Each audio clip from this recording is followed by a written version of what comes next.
Tollywood ইন্ডাস্ট্রিতে সুখবর কেন বলছি? কারণ জামাই ষষ্ঠীর দিন সুখবর এলো। বাবা হলেন পরমব্রত আর মা হলেন পিয়া। একদম ঠিক তাই, অভিনেতা পরমব্রত চট্টোপাধ্যায় আর মা হলেন পিয়া চক্রবর্তী। জামাই ষষ্ঠীর দিন কলকাতার একটি বেসরকারি হাসপাতালে পুত্র সন্তানের জন্ম দিলেন পিয়া।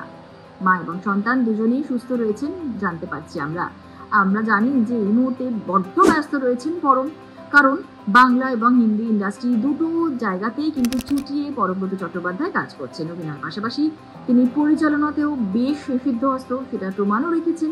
এবং সদ্য তার ছবি মুক্তিও পেয়েছে কোয়েল মল্লিকের সঙ্গে, যে ছবি 30শে মে কোয়েল মল্লিকের সঙ্গে জুটি বেঁধে বড় পর্দায় এসেছে, অর্থাৎ সোনার কেল্লা জকের ধন, সেই ছবি এই মুহূর্তে সকলের বেশ ভালো লেগেছে, মনে ধরেছে।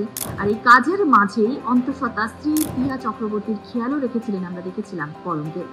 এবং বলা হয়েছিল যে জুন মাসেই 3 হতে চলেছেন তারা, আর ঠিক সেই অনুযায়ী কিন্তু সেই অবশেষে গুড নিউজ এলো।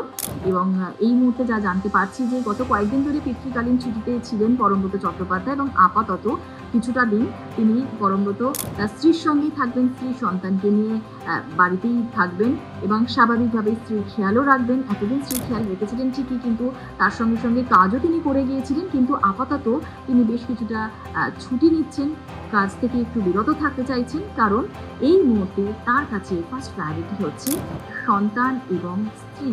কনগ্রাচুলেশনস পরমব্রত এবং পিয়া, খুব ভালো থাকুন আপনারা।